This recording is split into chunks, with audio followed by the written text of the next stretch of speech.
Hello. Today I'm going to talk about launching.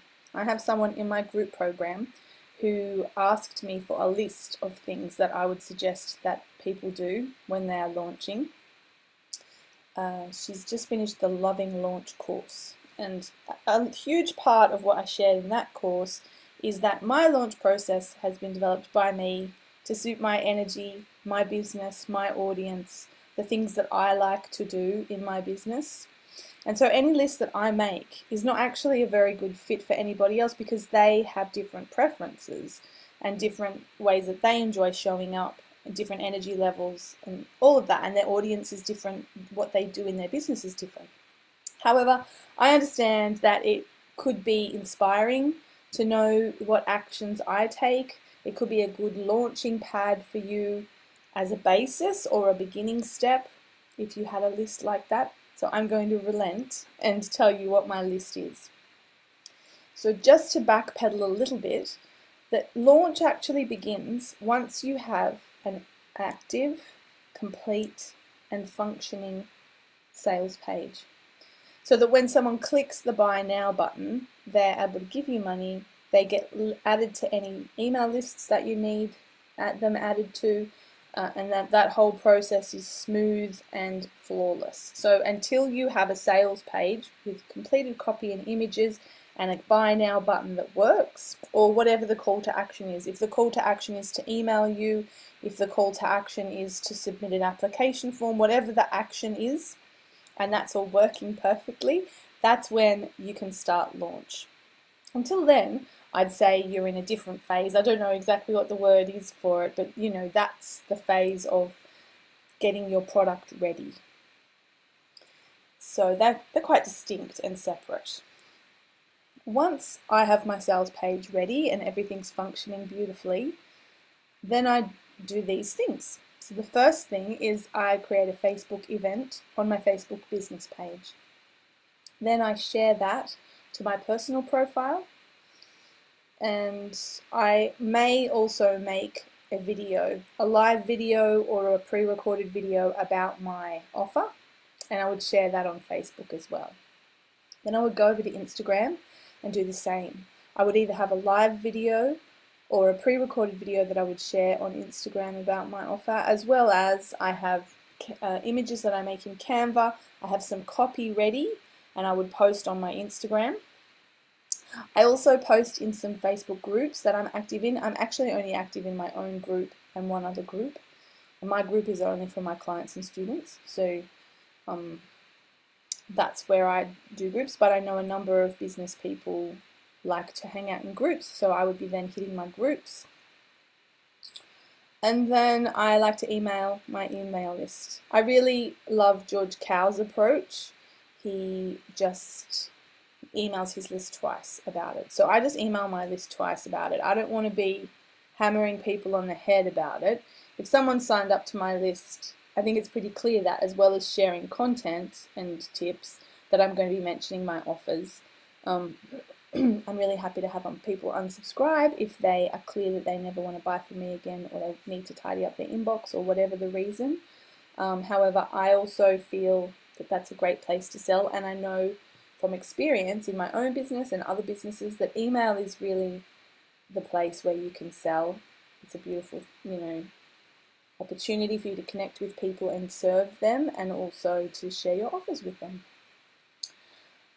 That's what I would do, all of that kind of in the first day or two of having my launch. Like, that's my launch process. Then there are a number of other things you can do. I also have referral partners, so I have some other women who I know, and men, people in business who serve the same kind of clients that I do, but we do a slightly different thing. And so I will often share my offer with them via email. It's just a personal email, just kind of connecting with them genuinely because we love each other, and saying, here's my current offer. If you know of anyone who this is helpful for, you might want to send them the link to the sales page, and thanks in advance. And I also ask them, what are you up to? Is there anything you're promoting right now that I could show up on? And the thing with that relationship is that I nurture that relationship throughout the year. I consistently show up in their social media, commenting on their posts, cheering them on, and referring to them. I refer clients to them as well. So that's it, and I've often interviewed them. It's a mutually beneficial relationship.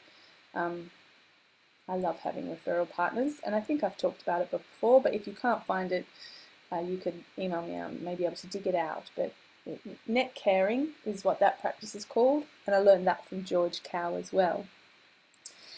So then once I've done all of those initial actions, I will then every few days mention my offer. Over a 2-week period, I think every 2 to 3, 4, whatever you can manage. Sometimes I only do it twice, in the whole 2-week period. Just whatever feels good. Just show up, again, a live video in your stories on Instagram, maybe a reel, maybe a carousel post about it, a 60-second video, anything you can do. Like, the more you can talk about it, the better for that 2-week period, and then intersperse it with other acts of service in your content. So other tips or whatever you have for your people. Then the next thing, maybe that's it. Oh, and then of course collabs. So I noticed some people like Leonie Dawson and other people, they will try to be a guest on someone else's podcast in the lead up to selling a new offer. So you could plan ahead. I mean, that would require quite a bit of planning, that you're going to show up on people's podcasts or being interviewed by them on YouTube or Facebook. Or you can do Instagram lives together, and that's going to help you reach their audience who may not have worked with you before. And I'd email my list a second time over that 2-week period. That's really all I do. I don't think I've missed anything. I'm just trying to think now if I've missed anything. Oh, one other thing you could do is your own podcast about it. You could also do a blog post that is around a solution-focused blog post that is on the topic that the offer is around. So it really depends on what your offer is, if it's a course or a group program or one-on-one or a book or whatever, meditations, whatever it might be. You can put a call to action at the bottom of your blog post to the sales page. I'd probably want to have that ready before I start launch, or I would be writing it furiously during that launch period. And the other thing I do is Facebook ads. So I just do some simple Facebook ads, very low cost. I do them all the time. It's very unusual for me to not have ads going. And always one of my ads is about my offer. So that's pretty much all that I do for my launch. And I wonder if you can think of anything else. Well, that's my Google robot. Just had to yell at her. Let me know if there's something you can think of that you would do for launch that I haven't mentioned. I'd love to hear it. I do a few other tweaks as well, like on my website I put up a secondary menu on my WordPress site so that there's a little bar at the top. I tweak my course page so that my current course is at the top, and I put my course into my menu. But I would say that all of those activities are part of that pre-launch work that I do. I hope this has been helpful. I'd really love to talk more to you if you're interested in launching and you want to have more of a conversation. If you have more questions, hit me up, and I look forward to seeing you another time. See ya. Bye.